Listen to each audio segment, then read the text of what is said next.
our leaders come and then say they will do one thing, and when they got to the office, they started doing something else different. So this is what we mean by politics of deception.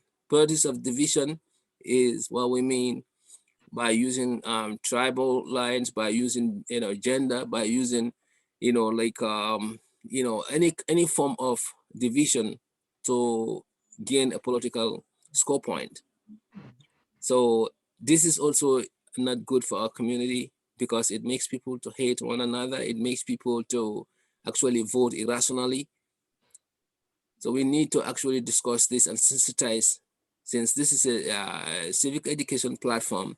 It is very important that people vote, people choose their leaders accordingly, according to what they can do, how fit they are, what is their background, how, what is their integrity, how trusted are they.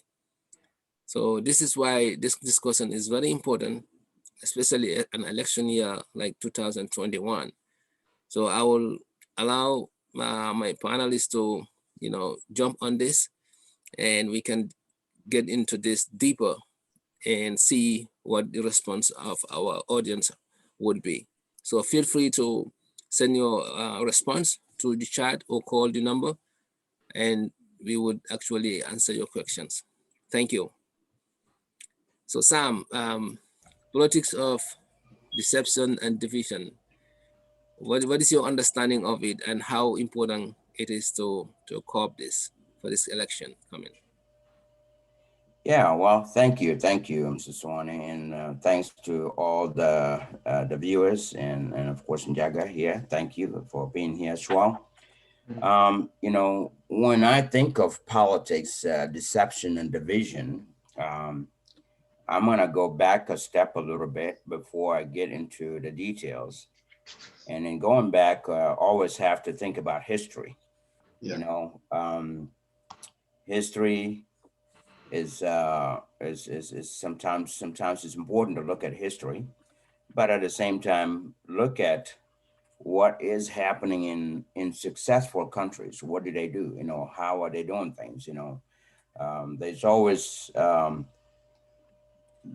aspect of it that people need to understand and look at our country first. If I look at back in the days during Jawara's time, we didn't have a whole lot of deception and division of people and all of that. And during Jawara's time, for as far as what I remember or what I know, so this uh, especially division came during Jammeh's regime, and then it's happening now in Barrow's regime as well.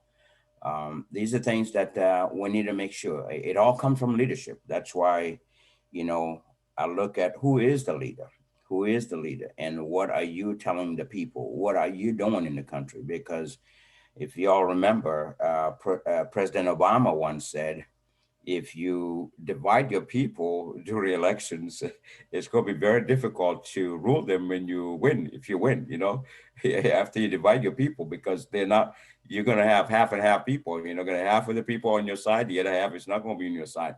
Same thing will happen in your National Assembly.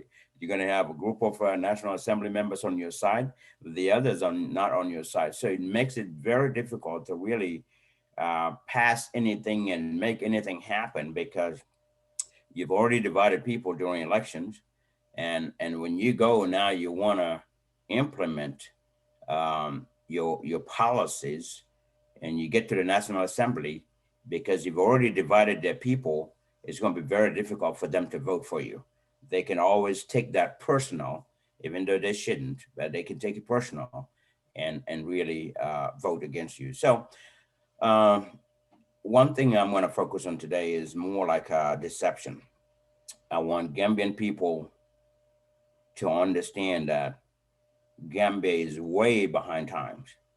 We should not allow anybody to come and deceive us and tell us things that they're not going to do.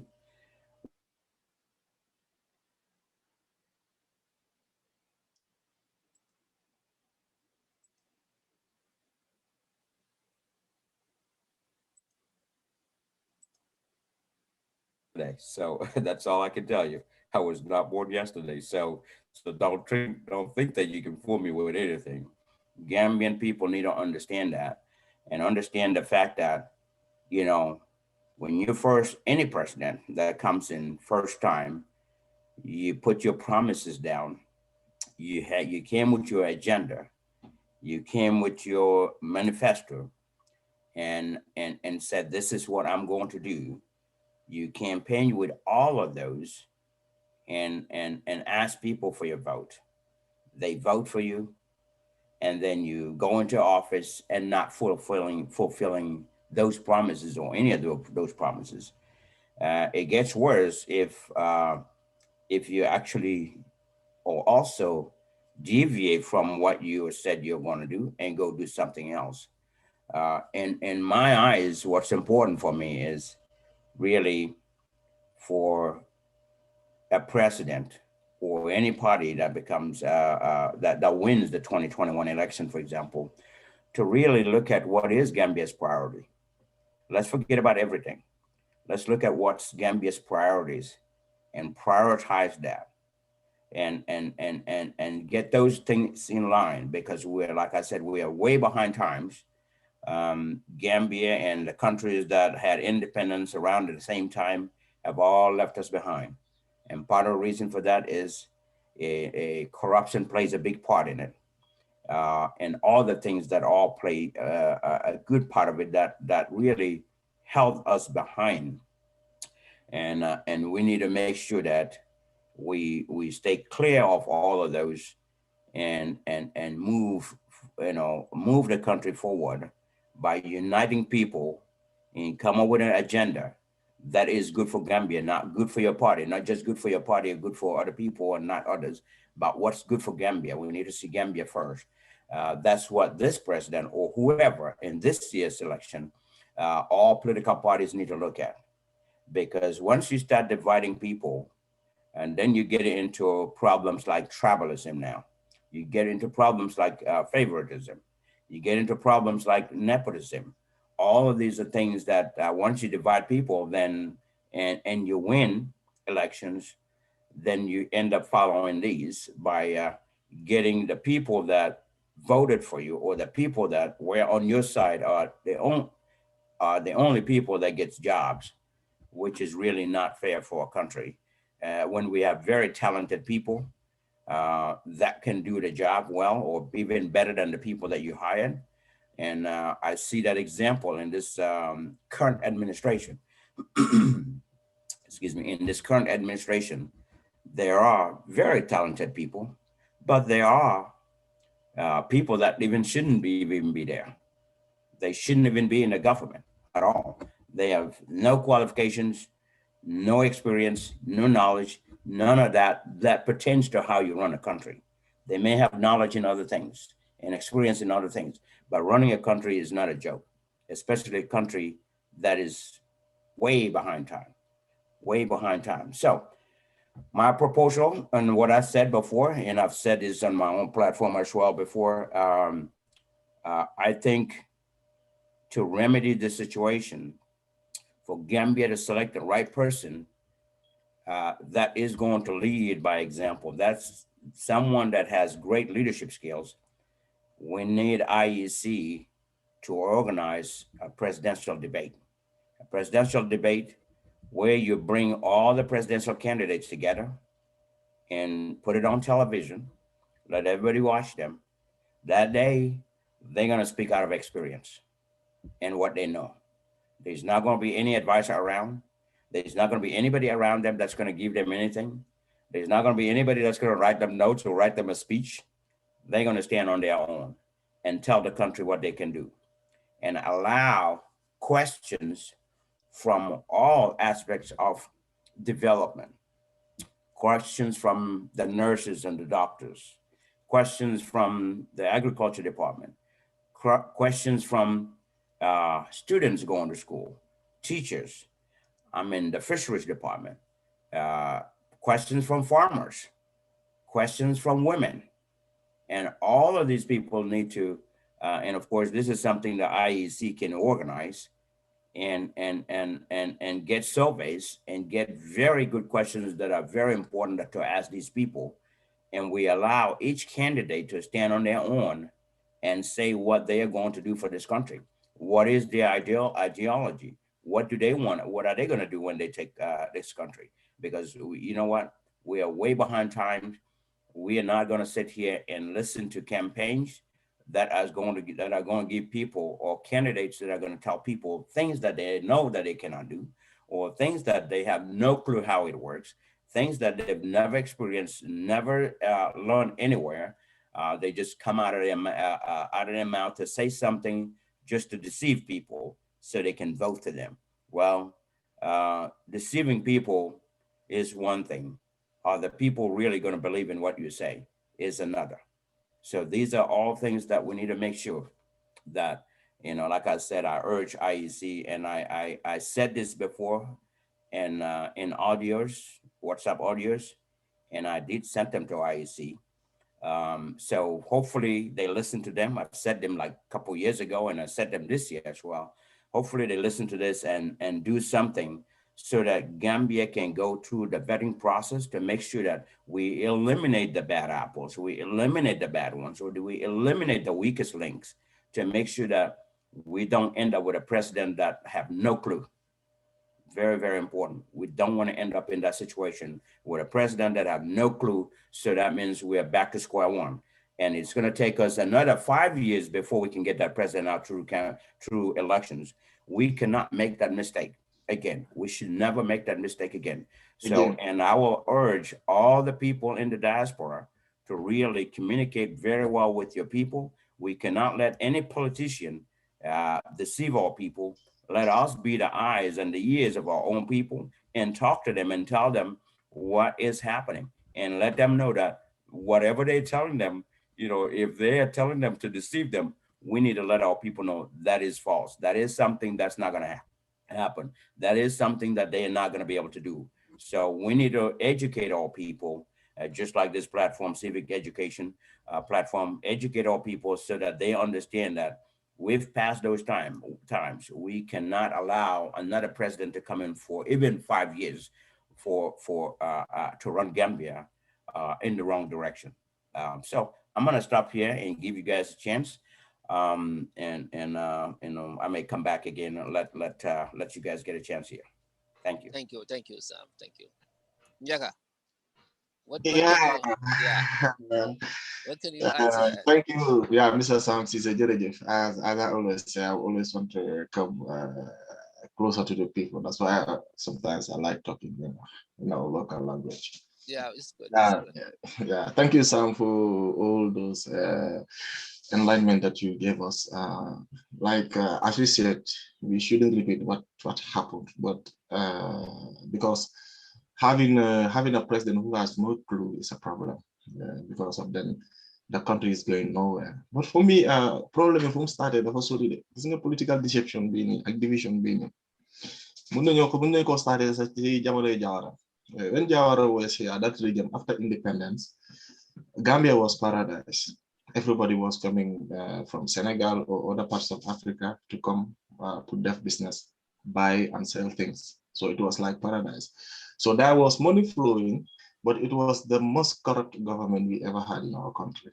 Because of Harris Bobuno, it was on one side, either within the family or within the ones who were in the government. We didn't even have good roads or even good infrastructure. We didn't even have a TV station. At that time, Gambia, it was like paradise. Everything was okay. So then the junta regime came, Yahya Jammeh. When he came, we had a little bit hope that Gambia will be better. He started giving us hope. He started giving us signs. But then, bu mu ñëwee maa ngi ñëw ci political deception bi balaa ma ñëw ci division bi moom bu mu ñëwee when Yahya Jammeh came, okay, everybody who was working in the Jawara regime, in the Jawara government, seized all their assets. So instead of assets, because of the process, because of the corruption that they made, I think for me, if you seize those kind of assets and you do what the law asks you to do, those things will be sold and bring back to our country. Xaalis boobu noonu dañ ko waroon a jaay loolu noonu because of dañ leen jàppal loxo ci poos. So buñ defee loolu noonu instead of mu jël yooyu noonu resources yooyu noonu mu delawaat ko back to the Gambians daf ko jël jox ko mbokkam yi foofu la division bi started because of tey it is not easy nga gis maanaam kër boo xam ne wala yenn place yoo xam ne sa papa moo ko moomoon wala sa maam moo ko moomoon yaa jëme ñëw jël ko jox ko ay mbokkam yi so su boobaa ne dafa indi benn ci diggante loolu moo tax Gambian some of Gambians yoo xam ne ñu ngi romba seen alal yi ñu gis yeneen xeet wala yeneen mbokk ñu nga fa ñoo xam ne président bi moo leen fa teg xam nga loolu dafa indi division so loolu mu indi benn malis nag ci benn camp ci beneen side bi so loolu di continuer mu am yenn place yoo xam ne ay security service personnel la fa def ma jàpp ne loolu noonu yëpp mënoon nañ ko turn into something else boo xam ne mënoon nañoo jël loolu noonu def ko xaalis jëlaat ko delloowaat ko ci biir dëkk bi muy agriculture muy education bi muy civil servants yi fu ñu mën a nekk wala ñoo xam ne tey because of Gambia tey dafa amul benn plan boo xam ne tey dafa am ci suñuy maam yi yoo xam ne wala suñuy màgget yoo xam ne ñu ngi ci biir kër gi tey dinañ dem ba tollu foo xam ne duñ mun a njëriñaat dara seen bopp Gambian si government bi biñ jee bàyyi xel ñooñu noonu dañoo war a am benn place boo xam ne at least ñoom dinañ fa mun a nekk pour government bi ñu leen toppatoo because ba pare loolu dafa yokk beneen employment because of di nga train nit ñoo xam ne dinañ mun a toppatoo yooyu noonu so when Yaya Jammeh was there things were going fine but it started to take another turn when Gambia started to experience coup d'etats. So when coup d'etat came, another one came, then Yaya Jammeh was ruling under panic.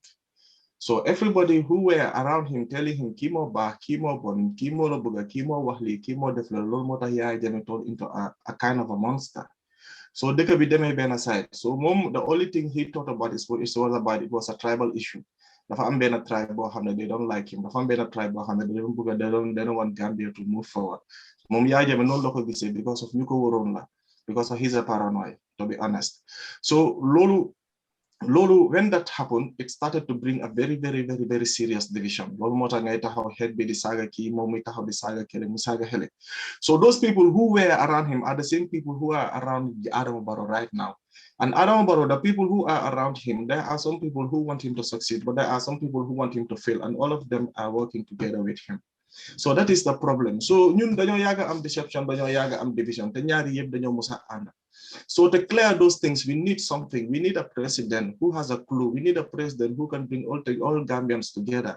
And we need a president also. Gis nga ñun dañoo wara bàyyi ñun su politicians dañoo wara bàyyi like elections jotee rek ñu commencé gëstu nit ñi di xam lan mooy seen problems after elections ñu dem talk. Loolu mooy suñ problem because of elections that they jot ñu dem okay fine because of tey Gambia dafa bari poverty dafa bari ñu poor so they capitalize on that poverty on us because of by capitalizing on that mooy when the campaign starts they give you their $500 their $1,000 somebody who can have $100 or $200 boo ko ñëwee jox $1,000 daf ko jël so anything that you say he or she will do without seeing the consequences because of at the end yow boo jëlee nguur googu noonu those people are the ones who will first suffer because of when you buy their votes, you buy their rights, and you buy their conscience. So lolo no fix changing correct, changing strategy bohana bunyo defe politic rek. It will always be like this. Gambians, the politicians need to enlighten Gambians how politics is. Tay fum nek ni ken bugul sa dom nek politician, ken bugul sa mbokk nek politician, ken bugul sa ko xamne xam nga ko sa mu nek politician because of politicians dañ ko saltel everything is dirty. Why politics is a noble job? Politics ñu gëna honest, ñu ëpp personality, you get intelligent. They are the ones with the most brilliant minds are the ones who should do politics. The ones who have ambition. Politics is a project. Why politics right now in the Gambia is just like, okay, fine. Because of fame or power. So that is the problem. So fame or power conscience in without telling them the truth is the problem that we are having in the Gambia. And putting a very sensitive institutions, they do not merit it or they are not that educated because of family reasons or tribal reasons or things like that. Our Gambia will not move forward because we see our institutions from the president down. You understand? Most of them, they don't have any clue of what they are doing. They can't even make their institutions work as it should be. It's because of Aferu Mbokala, Aferu Tribe. Lolo fe génnul ci Gambia bi rek, we will be doomed. And my other question, fu may daanele mooy man, okay, when Yaya Jammeh jailed Lawyer Darboe, ñu taxawal coalition boobu noonu, first thing in the Gambia. Man luy small problem mooy with all those intellectuals who were in that coalition, with all those people, those brilliant minds, because I know some of them, how could they pick Adama Barrow, someone who doesn't have a clue of how to rule a government? You understand? Who can't even finish a good, simple English sentence? How can they choose someone like that? Is it because of they were afraid of going to jail, they were afraid of Yaya Jammeh, or they were afraid of death? ñooñu noonu nag toog ba ñu decide Adama Barrow pour mu nekk suñu président bi, ñoom ñoo ñu indil problème bi nii yëpp. And the fault and the fingers will be pointed at them because of those who take their responsibility and put a leader in our Gambia who they know that can run our country. But if they put somebody who they know that who doesn't have a clue, who was a businessman, I don't know, a real estate dealer, whereas they were intellectuals there with their diplomas who were in politics for lots of years, all of them stood behind and let Adam Barrow go, Adam Barrow lead. If someone should be blamed, those are the people who should be blamed. For me, that is my idea about it for now. Thank you, Njaga. Thank you, Njaga.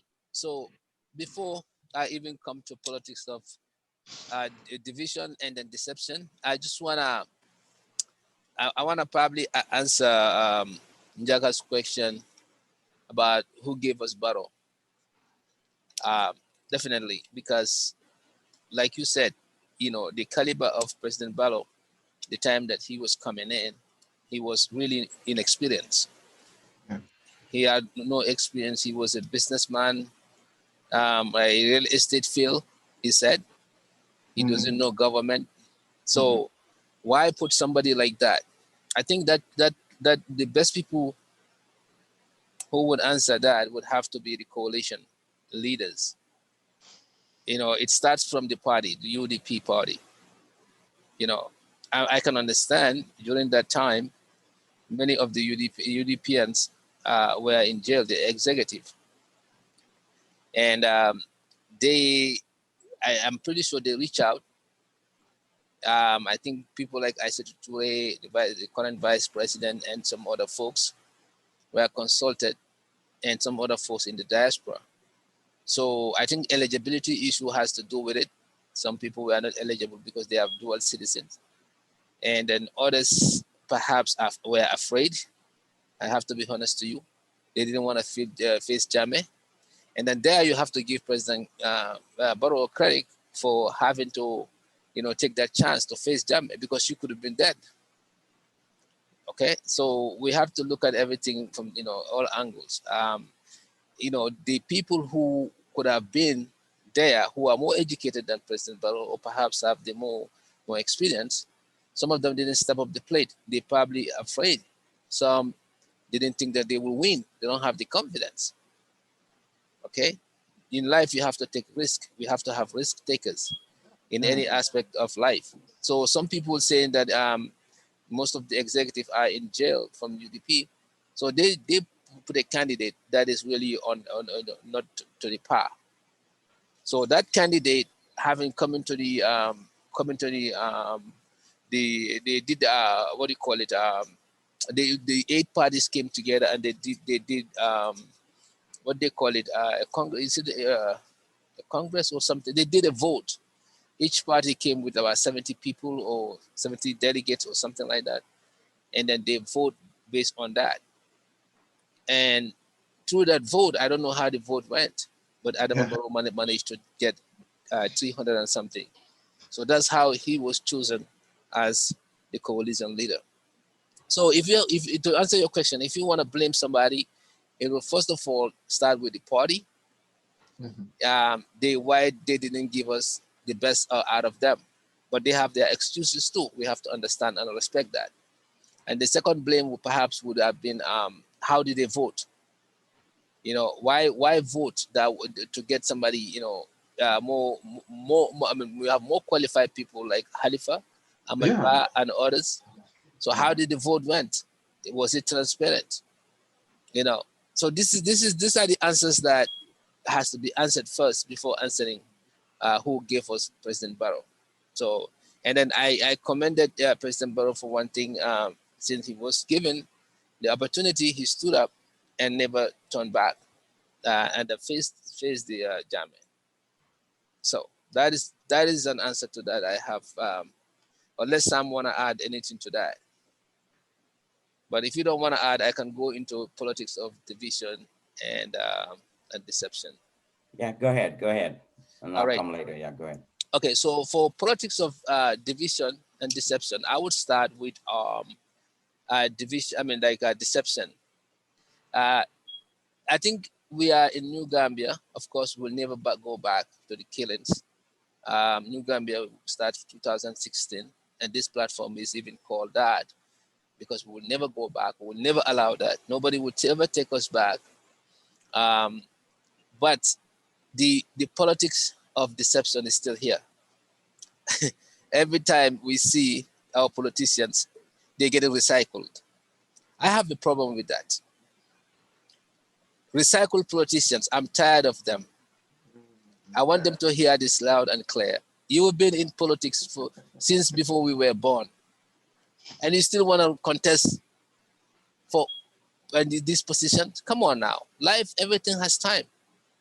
Since before I was born, you are in politics, or maybe when I was little, and still want that position.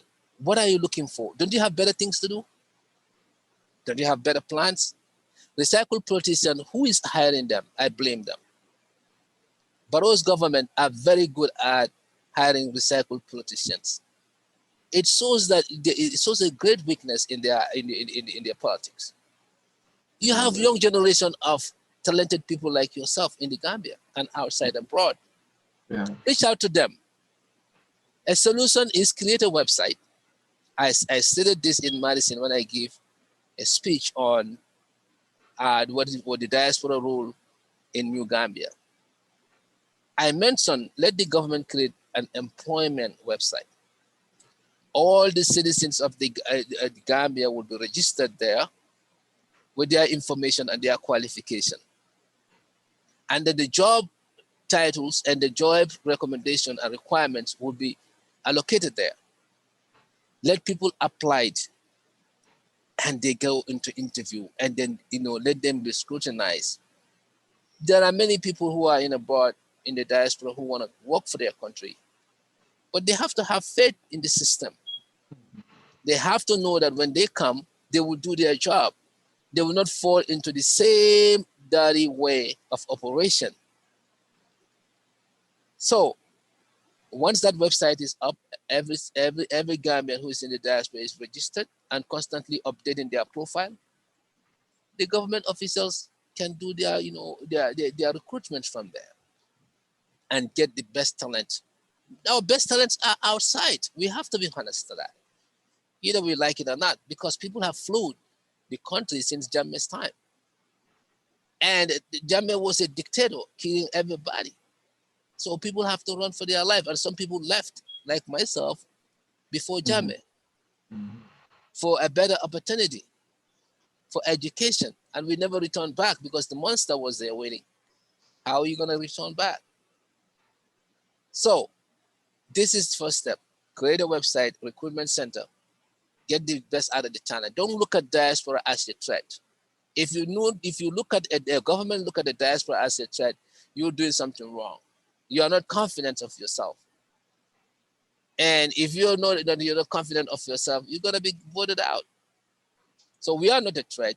Instead, we are there to add value to your administration. Suck the best talent out of our brain. I had when Barrow government came, they're talking about think tank and asset declaration. Those are two important things that they touched, but it was never executed. So instead of reaching out to the brains, they're reaching out to brainless, because the advices of President Barrow, many of them, I don't see any qualification or any history of advices that they can give to that president that would be as substantial as if we have tapped into other folks who have the knowledge and impartiality and integrity who will not be fall into political prey. But our leaders don't want to hear the truth. They want to hear. They want what you like. They want that's what they want to hear, not the truth. So I'm not surprised if we can have those advisors of that level. I don't need to mention their name, but I think each and everyone knows them. So that's why we are, where we are today. So we need to recycle politicians, our old politicians, get them out of the office. They failed us. Don't bring them in again. If you are somebody who failed you, who performance failed in the past, during Jawara's regime, during Jammeh's regime, why would you need that person? Recruit and train young people with energy, passion, and ideas to come and deliver. That's what we need. That's what New Gambia needs. So the second thing I would touch is in terms of deception is, let's make sure that all politicians are accountable. If you say something, don't come to the office and say, when you are looking for office, this is what you say. People, we are in social media generation. People record everything. You cannot say, oh, I forgot. No, you are liable for everything that you have uttered. And don't promise and fail. Give people empty promises to take advantage of them, their consciousness. That is bad, even in Islam. Exactly. So you have to be a man of your word. And if you say this, say it. People vote for you or not, you are saying the truth. That is what integrity means. That is what, being a leader means. So we need to account for our leaders. If they tell us something that is not true, let's kick them out of office. Our votes are the most important weapon that we have. And we need to hold the politician on their nose. Let them follow us. Not us running after politicians. You only see that in Africa. Honestly. In the West, politicians would say, what do you say? What can I do for you? They would be running for that vote. They work hard for that vote. But in Africa, we work hard on our politicians after we put them in office to get their attention. What kind of thing is that? That's why we need this kind of civil education platform to get people empowered so that moving forward, every person would be, your vote would be your diamond. The politician will need the diamond that he'll be searching for, and he has to sweat for it by telling you the truth, by working hard, by being accounted for, not by filling us with lies or irresponsibility or coming to the office just sitting down, folding their hands, flying from one place to another. I have only seen African presidents when they come to office, they don't turn gray. Their hair become even darker. They don't stay slim. They become even fatter. I have seen only our African presidents have that because all they do is enjoy, no work. Most of them. But you look at the West here, they get into office 1 year, 2 years, 3 years, they turn gray. What do you think? Sleepless night, working on task, getting their legacies straightened out. Mm-hmm. Yeah. So when you come to political divide, I just wanna elaborate one thing. I know, listen, we all come from all different backgrounds. We all support our own. It starts from your own going out. But in this day and age, we have to understand, if we want to bring division, we will not get good results. You know why? Because some can be, a pole. Okay, Njaga is a cereal. I can be a manjako. Yeah. It doesn't matter. Those titles, those origin doesn't give us a good leadership. A good leadership comes from the context of a person. A leadership can be trained, or it can be it can be trait. It can be a trait leadership, a characteristic that you are born with. So nobody said that somebody in Jacko will not be born with a characteristic of a good leadership. No, somebody cannot say that. Somebody who is a Wolof or Serer cannot be trained as a good leader now. So it depends on your environment. It depends. A lot of leadership, abilities comes in different ways and say. So I study leadership, so I know what I'm talking about. Mhm. So you cannot be selective about different tribes, saying that this tribe must always be the leader. No, let's bring in a good, education, enlightening people, making sure that we select the best out of us with honesty and integrity, and then vote for those people. So let's not use a race card. You get to the office, you said, "Oh, I'm a Mandinka." Now you get to the office, you become a Wolof because you wanna tap into Wolof folks. How can you become a Mandinka? Or a Fuller when you are on the stage in propaganda, and all of a sudden you are there in the office, you turn out to be another nationality. I mean, another tribe. What is that says? That says that you are fooling somebody, and we are Mhm. too big to be fooled. Okay, you cannot also come to the and start causing every other tribe. This tribe is this tribe is that, because you don't get along with somebody. We need to stop all that. We are one big family. We're Gambia, one big family. We all interrelated. We all married to one another. So when we are looking for votes, let's talk on substance. Let's debate. Like Sam Mhm. said, IEC organized debates. If somebody cannot come and debate state and debate, then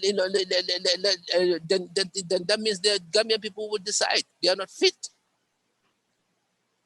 But let's not come and talk about, what tribe, where this, that. No, we need to stop that division. It's very important that we focus on that. And let's not use our families. Like, let's say my family is in the office and they're doing bad, and I'm sitting down saying, I don't, I get upset when it's getting criticized, or when they do bad things, they steal money or they're accused of something, I support them. Oh, don't touch my family. I started getting, fight with people because my uncle is a minister. So what? If my uncle is a minister and he does dumb things, I would say it. I will not go around and then be playing like a family protector or something like that. We need to get out of that. I need to go and advise that uncle. What you have done is bad. Go and apologize to Gambian people or give their money back. That's what we need to do. We need to work on our family instead of protecting them when they take missteps in our public affairs. So I'm gonna stop here. This topic is getting into me a little bit, but I believe that our audience would understand where we're coming from. This is an Mm. election year. We will make sure that our voters, by the time they are into that pool, they are well seasoned with information. Exactly. And if they messed up, it's on them. They want that pass. We cannot bring that back. But what is coming, we can. Our role is to make sure that they are sensitized, and if they don't utilize all the tools we give in this platform and share, it's on them. Don't come back next year and say, being a crying baby, oh, we made a mistake. Thank you, guys. Yeah. Thank you both. Thank you, Mr. Sawaneh. Thank you, Njaga. Yeah, you both raised very important parts, important things in here. Yeah. And I'm going to come in and really add a little bit more to, what I said. And this time, really focusing on leadership because, like I said earlier, um, leadership is key. It's the most important thing. If you don't have the right person, that person is not going to know what they're going to do. Right. So, because if you have a great leader that has very good experience, even if you have 25 bad advisors to you, as a great leader, you're going to say, you know what? I think I need to get rid of you. You need to go because what you're telling me does not make any sense. It's only good for me. It's not good for the country. So I don't want you. Great leaders will know what to do. Leadership is very detailed. Um, it comes along with of course Sawaneh said this and in my platform I said this 2 years ago or since when we started actually in 2018 and then and in fact if we look at what great leaders do. Actually, what is a great leader is very important. Integrity, honesty, all of these, you name it, they're all in there. A leader should be someone with great integrity. A leader should be someone that is honest and trustworthy, someone that's going to keep their words, someone that's going to do what they say they're going to do, and someone that is going to trust but verify what you were told. Don't just believe in what they tell you and then you run with it. Okay. A leader is someone that, can lead by example. You need to be able to walk the talk. What you're telling people to do, you need to be an example of that. You need to be able to do that yourself and show that example so everybody follows that footstep. Sometimes, and leadership is, leading by example, not by force. Force is not going to take you anywhere. A leader is someone that has great communication skills. Make sure that there is a very good open communication between you and your team, so there is nothing left behind that's going to create a problem or bring a misconception or bring something. A leader should not even allow any of his members to stand there and call a tribe by name. If you look into human resource, uh, you will see that if you're in an office, even in an office, and someone start to point fingers or by calling tribes or genders or certain things, immediately what comes to your mind is discrimination. Don't do that. When you're a leader, you should not allow anybody to stand up there and say, you the Mandingos, or you the Wolves, you the Fullers, and call names and call tribes. That should be completely out of our politics. All of those should not happen. And there is a lot into leadership. I've also lectured this. In fact, in 2004 all the way to 2007, I was an instructor that teaches leadership to new managers that my company hires. I used to teach a lot of courses, including leadership. So, so I know there's a lot into it that I can't say all here, but I just want to kind of brief this out a little bit. And the other part I wanted to say is, just like what Sawaneh was saying, for the government to create a website and all that stuff, that is good. It needs to be done with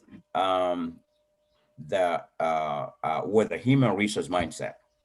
You see, anywhere you go, any organization, when you don't have human resource presence and involvement and actively involved in what they do, or human resource administration is not going to work because things are going to fall apart. Things will not work. Gambia, from what I see, looks like human resources there, but they're not active. They either don't know what human resources is all about, or I don't know what kind of background they have, but there's a lot of things that go wrong in there that I see going wrong. And I ask myself, where's the human resource that should be handling this?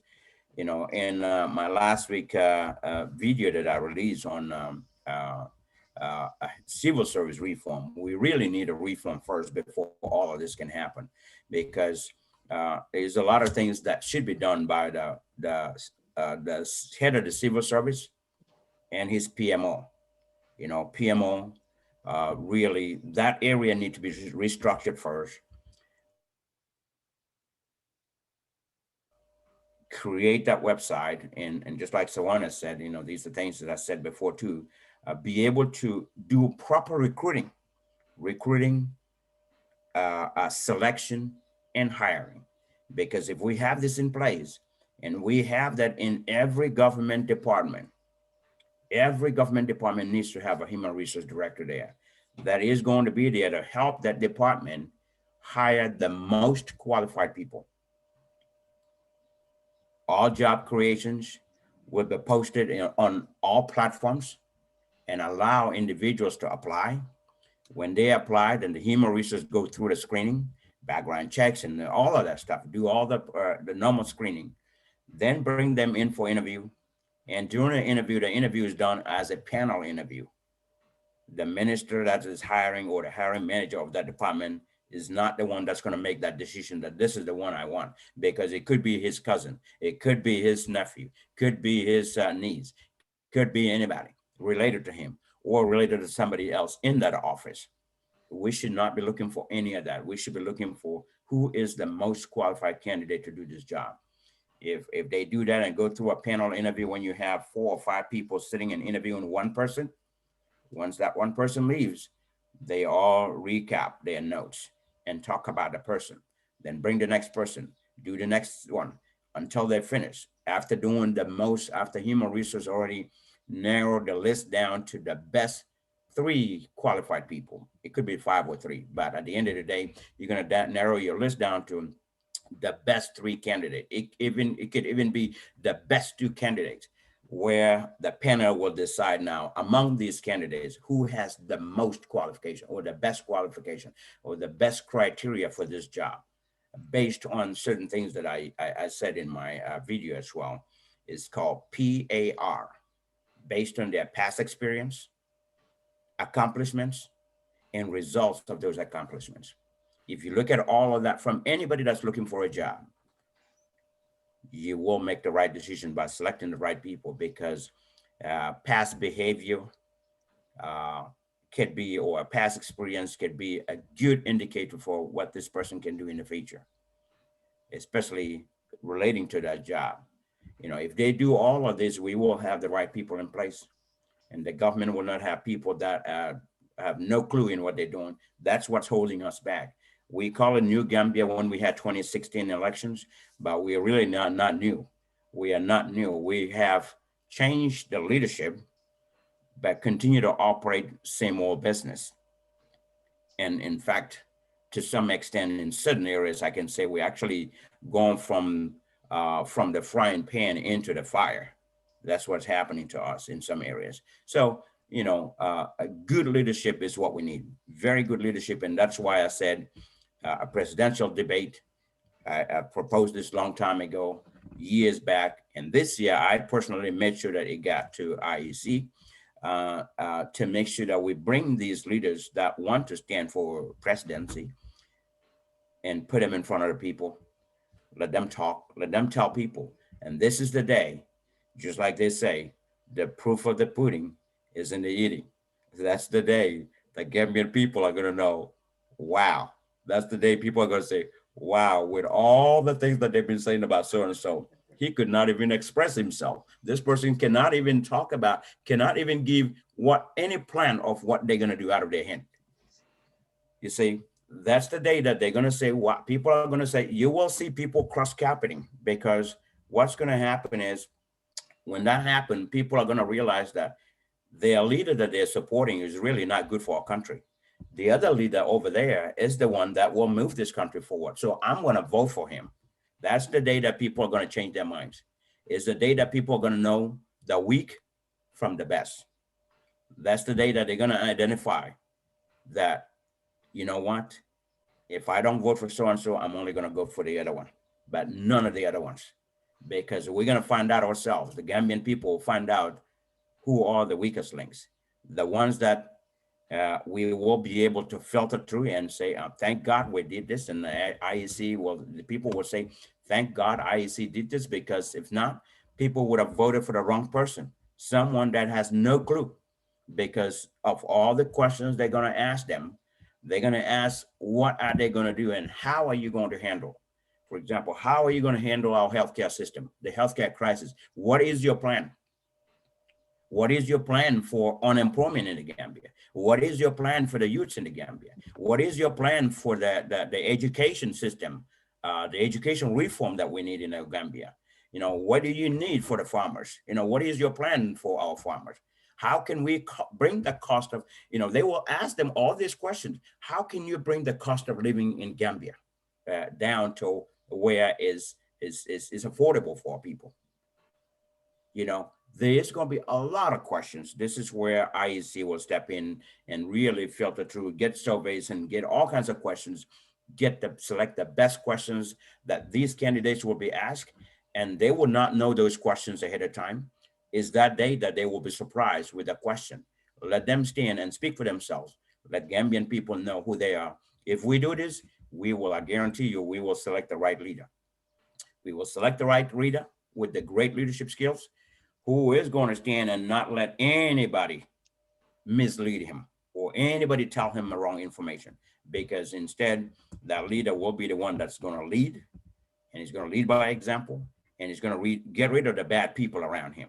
And the leader is also going to make sure that the appropriate people, the right people, get hired in every department, in every position, regardless of their race, gender, tribal, national origin, or the tribal affiliation. Nothing. It will be just who can do the job, the best qualified person to do the job. If we have the best qualified president or the most experienced president, then we have all the great ministers under him. Same thing, it goes down all the way to the departments. Then Gambia will move forward. Until then, corruption will be there, tribalism will be there, nepotism will be there, favoritism will continue.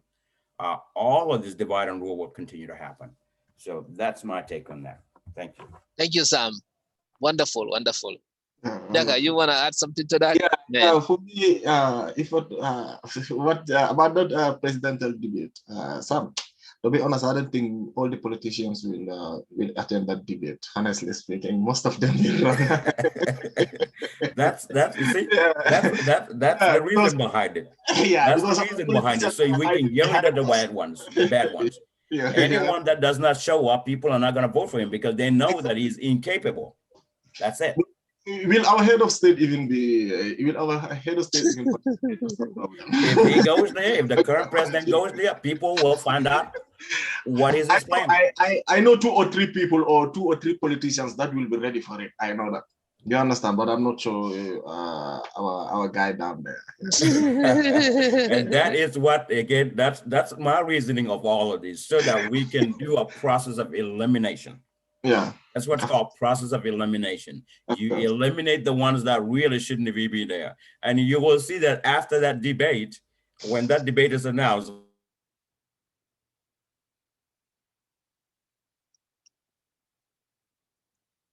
there, and the ones that show up and cannot even plan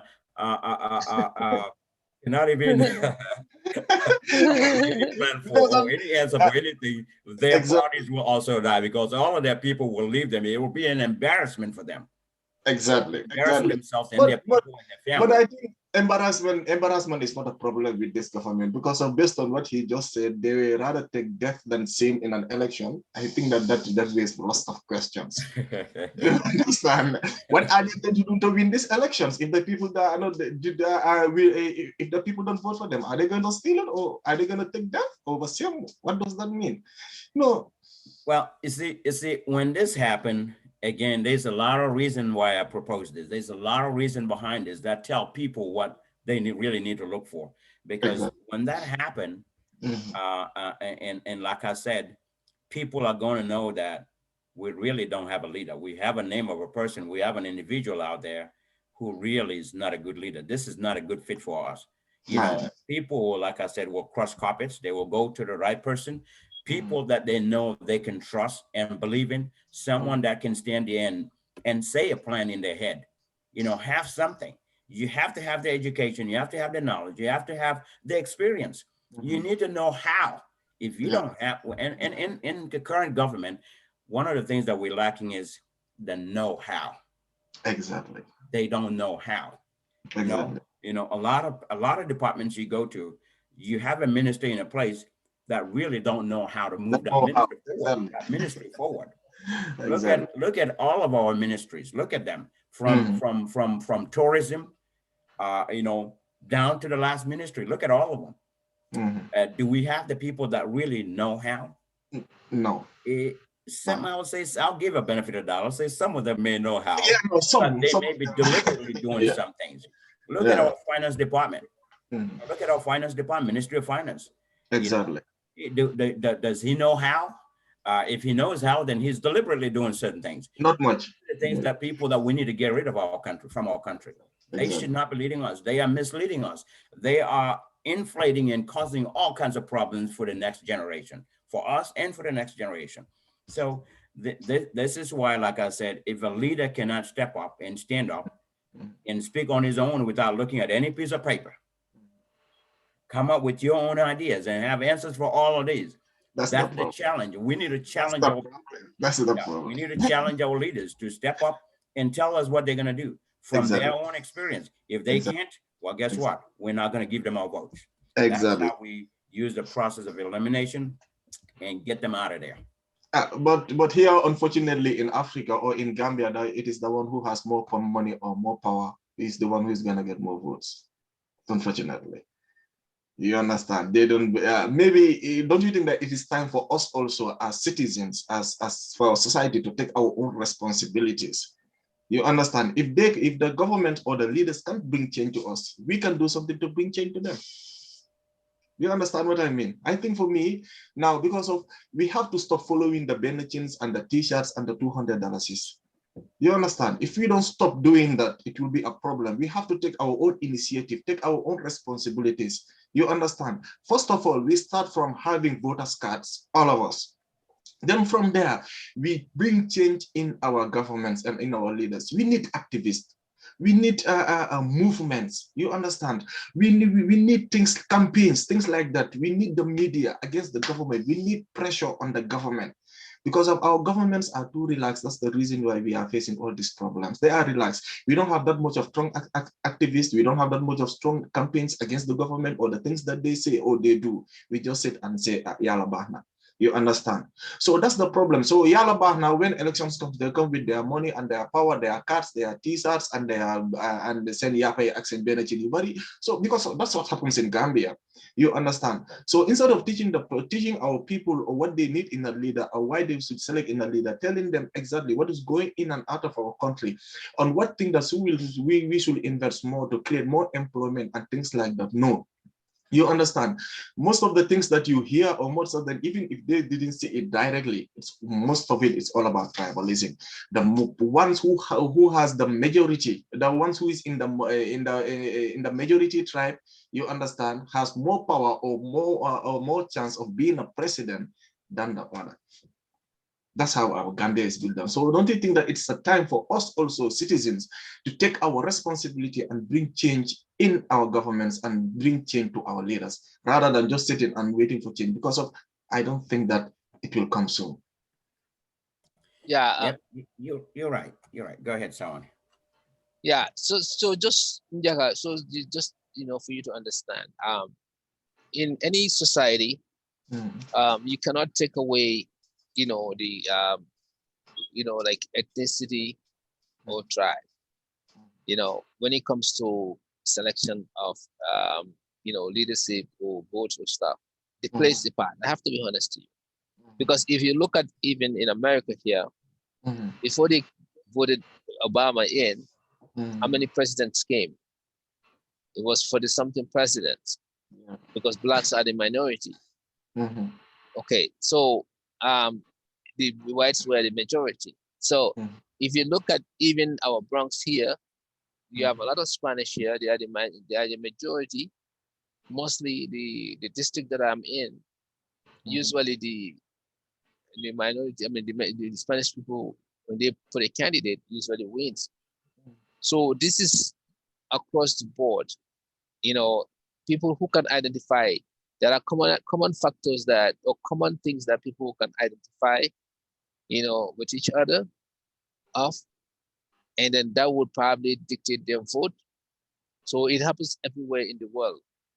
Now, the only thing here is any candidate that has the ability to lead. This is a task that you have to overcome. Not only if you are from a minority tribe, to reach out to the, minority ethnicity or color or race, to reach out to the other aisle, but even if you are in the majority group, you still have to reach out to the other aisle, because you know why?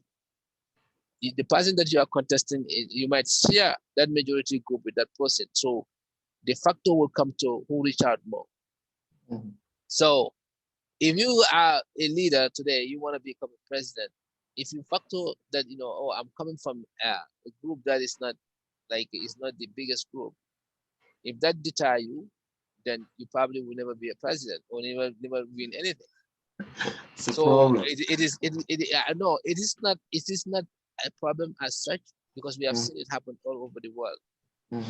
You know, it is your capabilities, your ability to connect, and then the message of unity.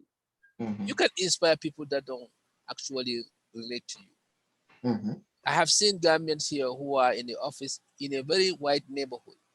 Even in America here, they won elections there. How did they do it? From Africa, I can name, you know, we have mayors, we have city councils. You know, how did they win it? There's no, you know, almost barely no Gambians, no black, blacks, because their message is for the interest of the people.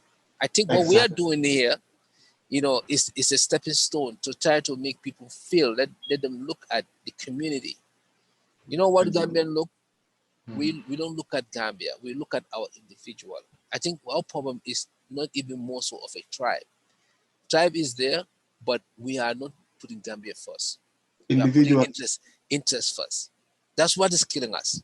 Individualism. Yeah, that's what is killing us than even tribe. Because once you look at the interest of the community, you will not even mind the person who is standing if he looks like you or not. You are looking at what are they going to do. That's what they do here. All our Gambians, people who are in office here and they won in white neighborhood, those white people don't look at them as Africans, you know, who lives in the trees or something like that. They don't take that concept. They look at them as, does these people understand the issue? Can they deliver to the community?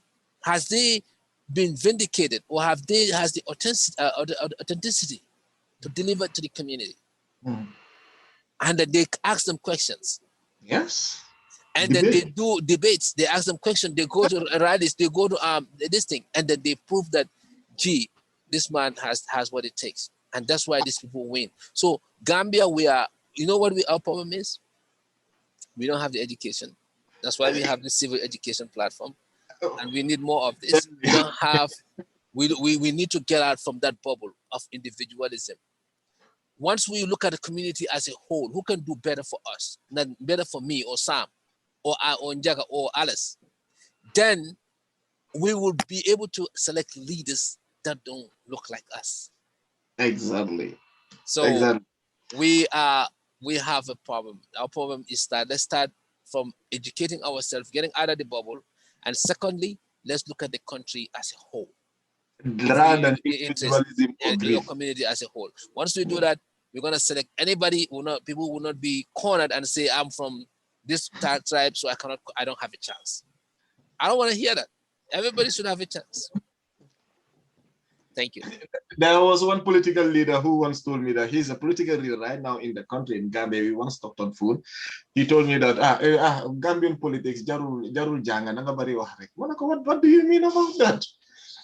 What does that mean?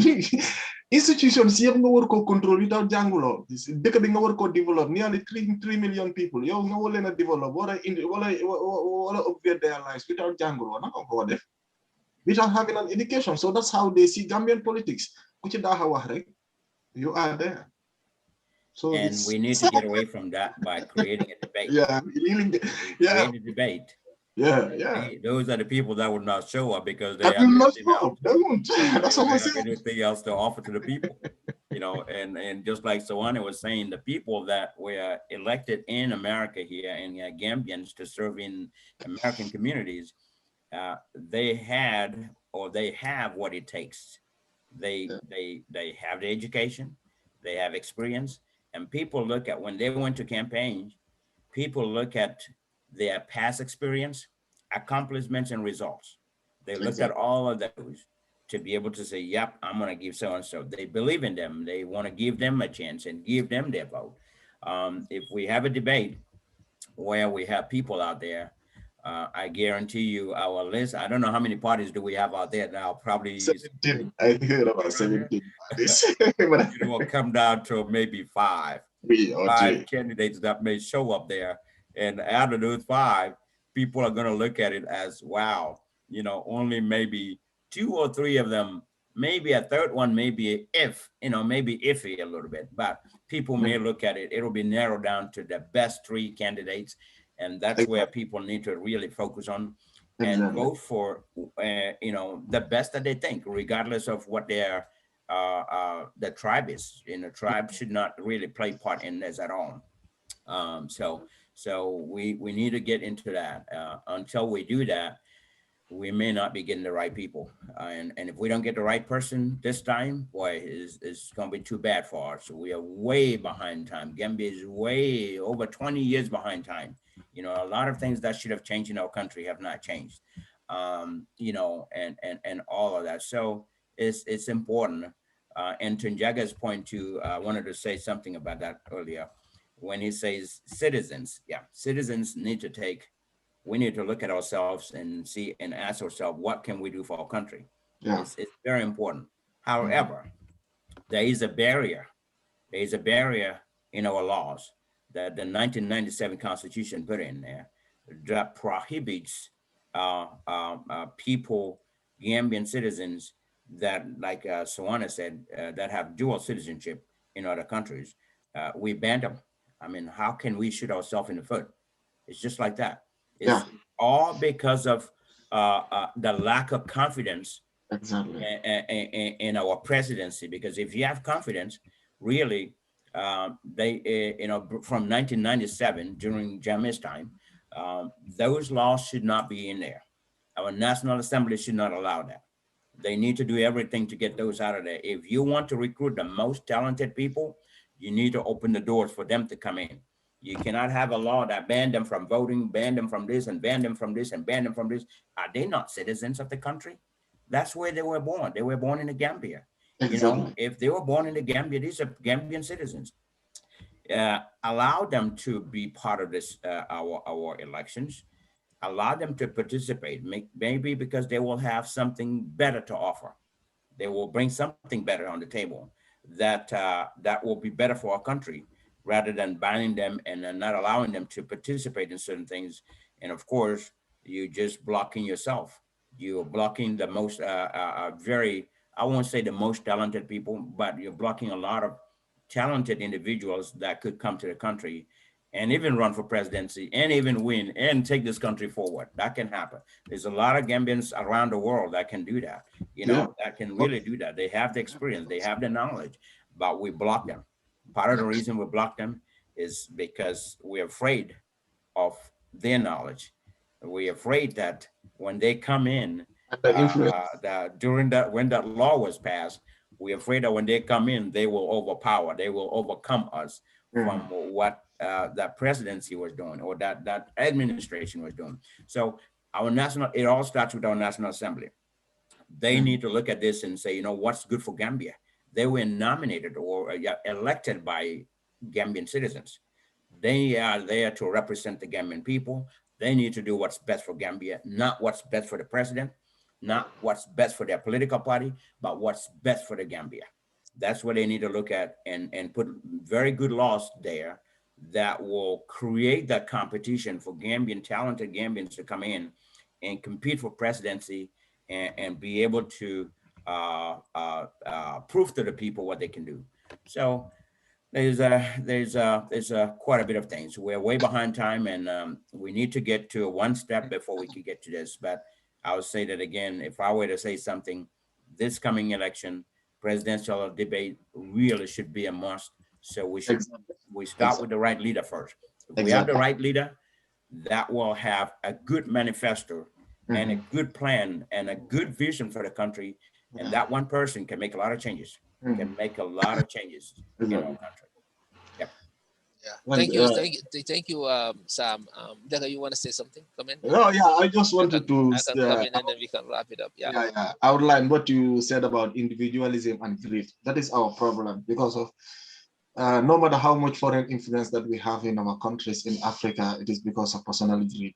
You understand? And if you don't stop that individualism or change that attitude, it will be a problem. Like Adam Barrow once said, when you are outside doing your campaign, what you said, and when you are inside, it's something else. What does that mean? That's where deception starts. So I can say this when I'm doing my campaign, but when I'm in, something else can happen. But even though something else happened, you need to come and explain to the Gambians exactly what went wrong. This is what I promised, but it can't happen now because of this is the reason. But you can't just go and sit down and leave Gambians in the dark. That is the problem. And honestly, Africa, we are very greedy. And our leaders, it starts from our leaders. We are very, very greedy. And a greedy leader doesn't want to have an enlightened society. A greedy leader doesn't want the society that he is leading to be aware. That's what just Sam said. That's why they don't need, maybe they don't, this dual citizen problem. It has been there for a long time because of they don't believe in themselves. Because of it's not just because of the knowledge of the people who living here in the diaspora, or the people with dual citizenship, but it's the influence too. That's what they are afraid of. That's the problem. Because of they are greedy. Manam, lu fukki nit war a bokk su ma ko lekkee man ma war ko jël lekk ko du ma bëgg ñi xam ne am na loo xam ne mu ngi war a dem si ñoom ma lekk ko. You understand? I won't let them to know that. So this is the problem. If we don't change our greediness towards our society or towards our government, it will be a problem. We will still be in that pit. So that's it. We have to change our attitudes. Our politicians have to change their attitudes. They have to be more honest. They have to be transparent, and they have to be closer to the government. And the media also should help. They have to be closer to the society, to the citizens, and the media also should help us. And I'm encouraging Gambians to put pressure on the government. We need movements, we need campaigns, we need activists who will take care of, who will try and put pressure on the government, who will try and show Gambians or tell Gambians what the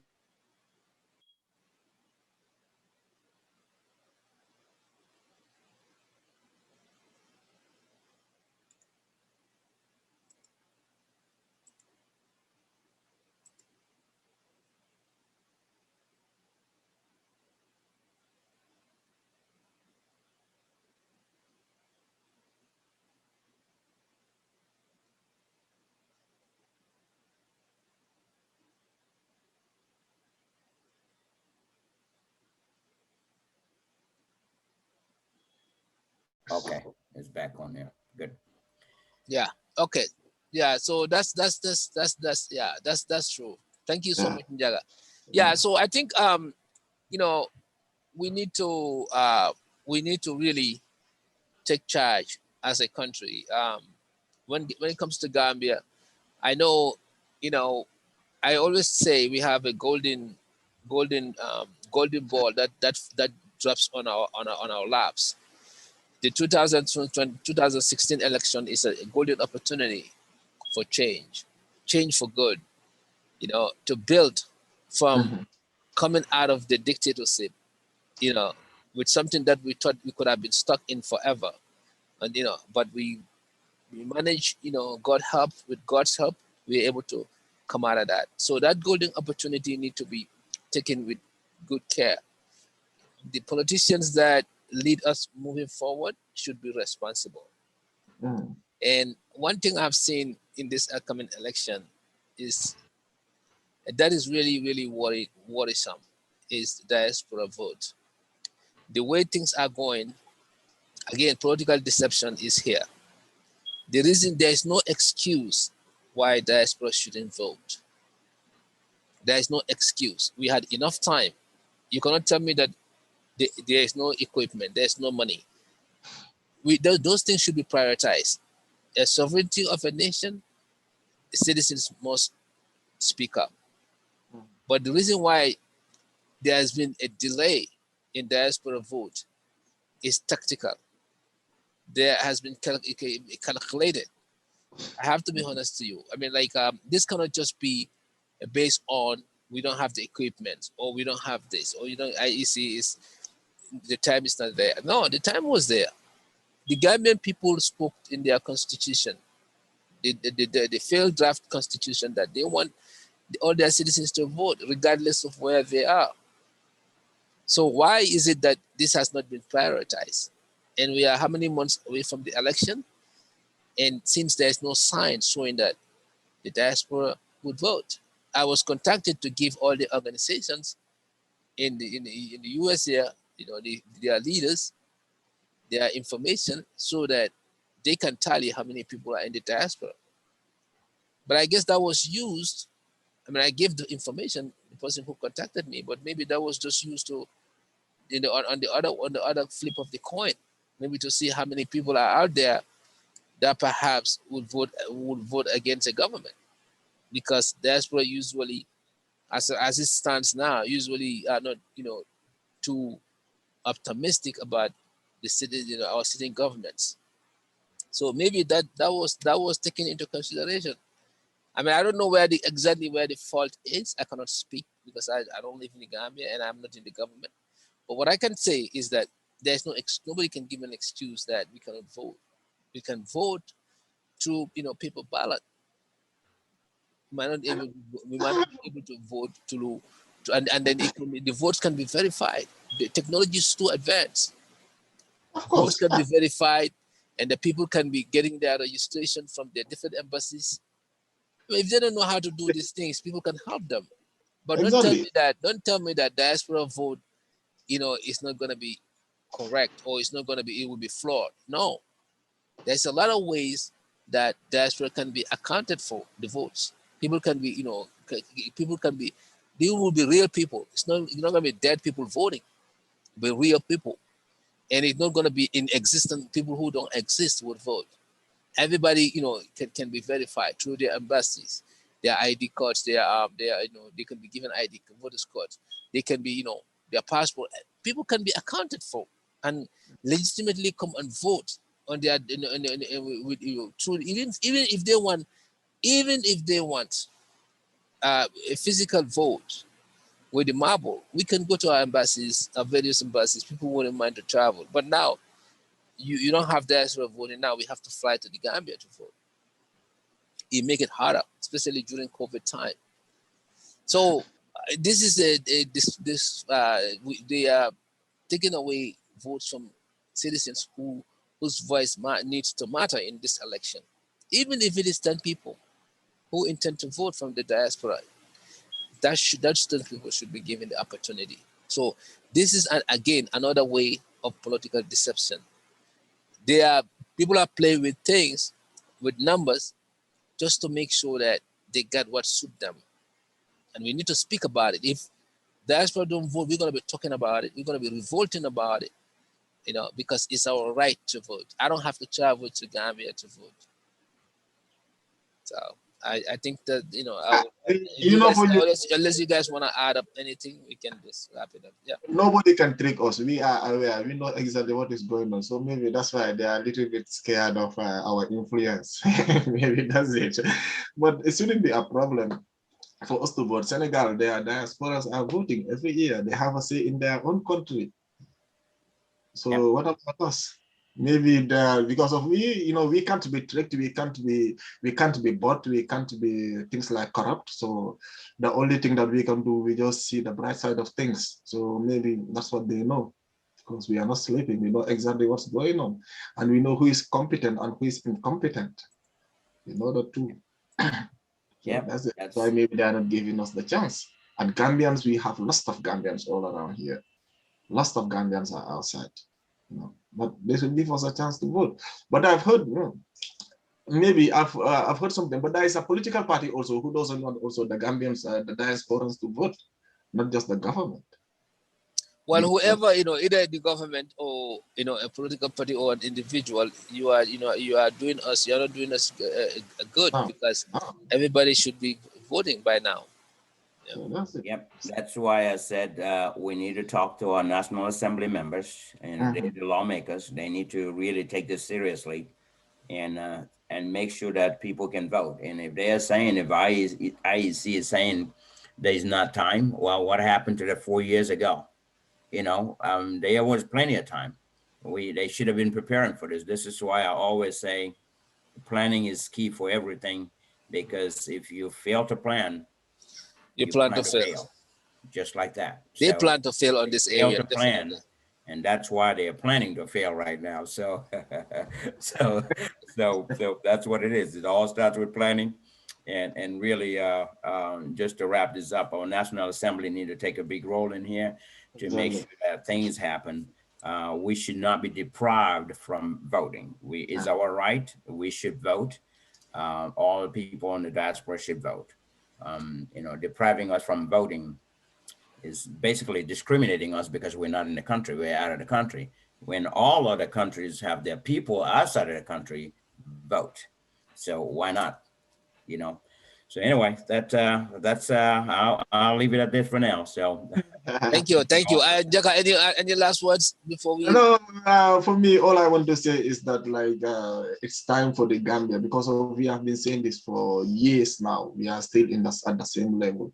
Honestly, our leaders, our politicians, they should help us. We really need help. And the saddest part of it is that most of Gambians are not aware of what is going on in that country. That is my problem. They need to be enlightened.